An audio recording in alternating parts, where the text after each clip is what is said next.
অধিক উত্তপ্ত হৈ পৰিছে জোৰাবাটৰ পৰিস্থিতি শ বাহন আবদ্ধ কৰি ৰখা হৈছে আৰু ৰাজপথতে শুই প্ৰতিবাদ সাব্যস্ত কৰিছে প্ৰতিবাদকাৰীয়ে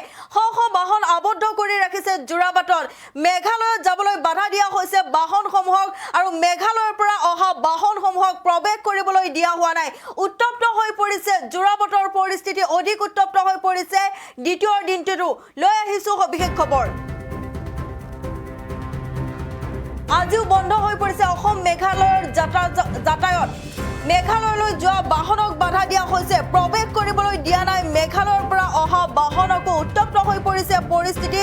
জোৰাবাটত সৃষ্টি হৈছে উত্তপ্ত পৰিস্থিতি জোৰাবাটত অধিক উত্তপ্ত হৈ পৰিছে পৰিস্থিতি আবদ্ধ হৈ পৰিছে শ পৰ্যটক সাধাৰণ যাত্ৰী আবদ্ধ হৈ পৰিছে জোৰাবাটত আৰম্ভ মেঘালয়ৰ বিৰুদ্ধে অৰ্থনৈতিক অৱৰোধ আবদ্ধ হৈ পৰিছে মেঘালয়লৈ সিলিন্ডাৰ কঢ়িওৱা বাহনো আবদ্ধ কৰি ৰখা হৈছে মেঘালয়লৈ বন্ধ হৈ পৰিছে অসমৰ পৰা ইন্ধন সৰবৰাহ পেট্ৰলিয়াম মজদুৰ ইউনিয়নে মেঘালয়ৰ পৰিস্থিতিৰ প্ৰতি লক্ষ্য ৰাখি ইন্ধন যোগান নধৰাৰ সিদ্ধান্ত লৈছে অধিক ভয়ংকৰ হৈ পৰিছে এতিয়া জোৰাবাটৰ পৰিস্থিতি শ বাহন আবদ্ধ কৰি ৰখা হৈছে মেঘালয়ৰ পৰা যিসমূহ বাহন আহিছে সেইসকলক সোমাবলৈ দিয়া হোৱা নাই আৰু মেঘালয়লৈ যাবলৈ দিয়া হোৱা নাই মেঘালয় যোৱাত বাধা দিছে বাহনসমূহক আবদ্ধ হৈ পৰিছে এতিয়া শ পৰ্যটক আৰু সাধাৰণ যাত্ৰী আৰম্ভ হৈছে মেঘালয়ৰ বিৰুদ্ধে অৰ্থনৈতিক অৱৰোধ আবদ্ধ হৈ পৰিছে মেঘালয়লৈ চিলিণ্ডাৰ কঢ়িওৱা বাহন মেঘালয়লৈ বন্ধ কৰা হৈছে অসমৰ পৰা ইন্ধন সৰবৰাহ পেট্ৰলিয়াম মজদুৰ ইউনিয়নে মেঘালয়ৰ পৰিস্থিতিৰ প্ৰতি লক্ষ্য ৰাখি ইন্ধন যোগান নধৰাৰ সিদ্ধান্ত লৈছে আৰু এই কথা জনাইছে সংবাদ মাধ্যমক পেট্ৰলিয়াম মজদুৰ ইউনিয়নৰ সভাপতি শ্যাম নেওৰে আৰম্ভ হৈছে মেঘালয়ৰ বিৰুদ্ধে এবাৰ অৰ্থনৈতিক অৱৰোধ জোৰাবাটত আবদ্ধ হৈ পৰিছে শ যান বাহন আবদ্ধ হৈ পৰিছে ভয়ংকৰভাৱে প্ৰতিবাদ সাব্যস্ত হৈছে ৰাজপথত শুই প্ৰতিবাদ সাব্যস্ত কৰিছে প্ৰতিবাদকাৰীয়ে জোৰাবাট শ্বিলং অভিমুখী পথ আবদ্ধ কৰি ৰাখিছে প্ৰতিবাদকাৰীয়ে আবদ্ধ হৈ পৰিছে মেঘালয়লৈ চিলিণ্ডাৰ কঢ়িওৱা বাহন জোৰাবাটত তীব্ৰ উত্তেজনা দেখিবলৈ পোৱা গৈছে বাহনৰ সন্মুখত শুই প্ৰতিবাদকাৰীয়ে প্ৰতিবাদ সাব্যস্ত কৰিছে ভয়ংকৰভাৱে প্ৰতিবাদ হৈছে এতিয়া মেঘালয়ত যি ঘটনা সংঘটিত হৈ মেঘালয়ত যি ভয়ংকৰ ঘটনা সংঘটিত হৈছে অসমৰ বাহনক লক্ষ্য কৰি আক্ৰমণ কৰা হৈছিলে 19 আগষ্টত আক্ৰমণ কৰিছিলে কলা কাপোৰ মুখত মাৰি লৈছিলে তাৰ পাছতে কলা সাজ পোছাক পিন্ধি অসমৰ বাহনক একফালৰ পৰা আক্ৰমণ কৰি গৈছিলে আৰু আজিৰ পুৱাৰ ভাগতো মেঘালয়ত অসমৰ বাহনক লক্ষ্য কৰি আক্ৰমণ কৰা হৈছে কালিৰ দিনটোত জোৰাবাটত প্ৰতিবাদ সাব্যস্ত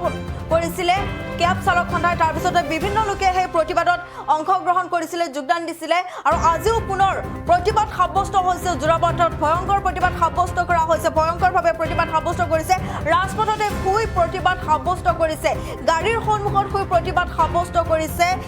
প্ৰতিবাদকাৰীয়ে সংবাদ মাধ্যমক ইতিমধ্যে পেট্ৰলিয়াম মজদুৰ ইউনিয়নে জনাইছে যে পেট্ৰলিয়াম মজদুৰ ইউনিয়নৰ মেঘালয়ৰ পৰিস্থিতিৰ প্ৰতি লক্ষ্য ৰাখি এতিয়া ইন্ধন যোগান নধৰাৰ সিদ্ধান্ত লৈছে আৰু সংবাদ মাধ্যমক এই কথা জনাইছে পেট্ৰলিয়াম মজদুৰ ইউনিয়নৰ সভাপতি শ্যাম নেওৰে আৰম্ভ হৈছে এতিয়া মেঘালয়ৰ বিৰুদ্ধে অৰ্থনৈতিক অৱৰোধ জোৰাবাটত আবদ্ধ হৈ পৰিছে শ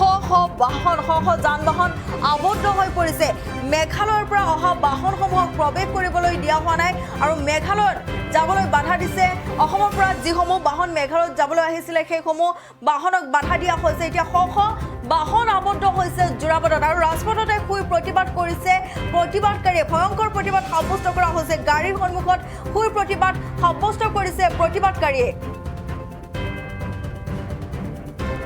আমাৰ চালকখিনি সৰু শক্তি বুলি ভাবি তেওঁলোকে এজনকে মই নোহোৱাত উঠাই দিয়া এইটো খুব লজ্জাবোধ কৰিছোঁ প্ৰশাসনৰ ফালৰ পৰা যদিও সহযোগিতা আছিল কোনোবা দুই এজনে মানে থাৰ্ড পাৰ্টিৰ শক্তিৰ দৰে কৰিবলৈ লৈছে সেইকাৰণে মই ৰাজপথত শুই দিছোঁ এতিয়া মোৰ ওপৰেদি বাহনখিনি যাওক আপোনালোকৰ দৈনন্দিন জীৱনত যিমান কৰিবলগীয়া কাম আছে অত্যাৱশ্যকীয় কাম আছে মোৰ ওপৰেদি গৈ কিনে কৰক অসম চৰকাৰে যদি বুজি নাপায় যদি মেঘালয় চৰকাৰে বুজি নাপায় নাই নালাগে পাবলৈ মই এনেকৈ শুই আছোঁ মোৰ ওপৰেদি গাড়ীখিনি গুচি যাওক মোৰ ক'বলগীয়া নাই ইয়াত যি আৰক্ষী আছে সেই আৰক্ষীক লৈ আপোনালোকৰ প্ৰশ্ন উত্থাপন হৈছে হয় বেংকৰ কৰ্মচাৰীজনক যাবলৈ দিয়াৰ কথা কৈছে সেই বেংকৰ কৰ্মচাৰীজন কি তেওঁ কি এম্বুলেন্সৰ সেৱা কৰিব গৈছে নে তেওঁ ক'ৰবাত জুই নুমাব গৈছে ফায়াৰ ব্ৰিগেডটো নহয় তেওঁ বেংকৰ কৰ্মচাৰী বেংকত নচলিলে কি নহ'ব নেকি তেওঁ খোজকাঢ়ি যাওক মেঘালয়ত যে ইমান অপ্ৰীতিকৰ ঘটনা হৈ আছে তেওঁ কিয় এষাৰ মাত দিয়া নাই তেওঁ কিয় যদি তেওঁ আমাৰ অসমৰ হৈ চিন্তা কৰে তেওঁ কিয় এতিয়ালৈকে মাত দিয়া নাই তেওঁ এটা ফেচবুকত পোষ্ট কিয় দিয়া নাই তেওঁ অসম চৰকাৰক মেঘালয় চৰকাৰক কিয় প্ৰশ্ন কৰা নাই আমাৰ উদয় নহয় মনত প্ৰশ্ন আমি এনেকৈ থাকিম নেকি সদায় অসমীয়া জাতিটো সদায় আমাক মাৰি থাকিব আমি মাৰ খাই থাকিম আমি ৰাজহুৱা ঢোল চুবুৰীয়া ৰাজ্য গোটেইকেইজনে আমাক মাৰি থাকিব এনেকৈ নহ'ব চলিব দিয়া নহ'ব জয় আই অসম গৌৰৱজনক কথা আমাৰ অসমৰ কাৰণে। আৰু এই কিন্তু যি আক্ৰমণ হৈ গ'ল মেঘালয়, এয়া কিন্তু কোনো কাৰণতে ভাবি ল'বলৈ নালাগে যে এয়া কোনোবা গাড়ী চলোৱা চালকসকলৰ ওপৰতহে হৈছে, এয়া আমাৰ অসমীয়াৰ ওপৰত হৈছে। এই আগ্ৰাসন আমাৰ অসমীয়া প্ৰত্যেকজন মানুহৰ ওপৰতে হৈছে। আজিকালি দেখিবলৈ পাওঁ যে প্ৰত্যেকটো কাৰণতে অৰুণাচলৰ পৰা নাগালেণ্ডৰ পৰা মেঘালয়লৈকে আমাৰ অসমীয়া মানুহক কেলৈ সিপিনৰ পৰা সিপিনে কেলৈ মাৰপিট কৰি থাকে। এইটো অসমীয়া যুৱ মঞ্চ কামৰূপ জিলাখনৰ পৰা স্পষ্ট কথা। অতি শীঘ্ৰে মেঘালয় চৰকাৰে সেই দোষীক কৰায়ত্ব কৰিব লাগে। যিসকল মানুহৰ আজি গাড়ী ঘোঁৰা ভাঙিলে সেইদিনা তেখেতলোকক আমাৰ চালকখিনিক সৰু শক্তি বুলি ভাবি তেওঁলোকে এজন এজনকৈ মই নোহোৱাত উঠাই দিয়া, এইটো খুব লজ্জাবোধ কৰিছোঁ। প্ৰশাসনৰ ফালৰ পৰা যদিও সহযোগিতা আছিল, কোনোবা দুই এজনে মানে থাৰ্ড পাৰ্টিৰ শক্তিৰ দৰে কৰিবলৈ লৈছে, সেইকাৰণে মই ৰাজপথত খুই দিছোঁ যে মোৰ ওপৰেদি বাহনখিনি যাওক। আপোনালোকৰ দৈনন্দিন জীৱনত যিমান কৰিবলগীয়া কাম আছে, অত্যাৱশ্যকীয় কাম আছে, মোৰ ওপৰেদি গৈ কিনে কৰক। অসম চৰকাৰে যদি বুজি নাপায়, যদি মেঘালয় চৰকাৰে বুজি নাপায়, নাই নালাগে পাবলৈ, মই এনেকৈ শুই আছোঁ, মোৰ ওপৰেদি গাড়ীখিনি গুচি যাওক, মোৰ ক'বলগীয়া নাই। ইয়াত যি আৰক্ষী আছে সেই আৰক্ষীক লৈ আপোনালোকৰ প্ৰশ্ন উত্থাপন হৈছে। হয়, বেংকৰ কৰ্মচাৰীজনক যাবলৈ দিয়াৰ কথা কৈছে। সেই বেংকৰ কৰ্মচাৰীজন কি তেওঁ কি এম্বুলেন্সৰ সেৱা কৰিব গৈছে নে তেওঁ ক'ৰবাত জুই নুমাব গৈছে? ফায়াৰ ব্ৰিগেডটো নহয়, তেওঁ